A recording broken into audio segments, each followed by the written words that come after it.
Arestado ang isang most wanted person na nahaharap sa kasong murder sa isinagawang joint operation ng mga kapulisan sa Barangay Kabaruan, Cagayan City, Isabela nito lamang ika-9 ng Abril taong kasalukuyan. Kinilala ang suspect na si alias Mau, 42 anyos, residente ng Barangay Tagaran, Cagayan City. Siya ay kabilang sa top 3 city most wanted person ng Bacolod MPS at top 8 provincial most wanted person ng Lanao del Norte PPO at may kaugnayan umano sa Dawla Islamia. Matagumpay na naaresto ang suspect sa pinagsanib na pwersa ng mga operatiba ng Cagayan Component City Police Station, katuwang ang iba't ibang unit ng Isabela Police Provincial Office sa bisa ng warrant of arrest para sa kasong murder na walang inirekomendang piyansa.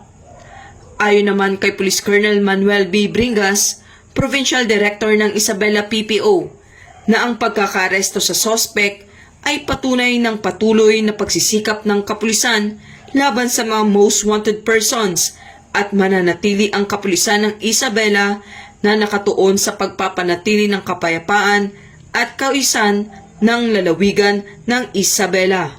Ito po si Patrolwoman Maria Señora Jimenez Agbuya mula sa Isabela Police Provincial Office, nag-uulat para sa bagong PNP, para sa bagong Pilipinas na may serbisyong mabilis, tapat at nararamdaman.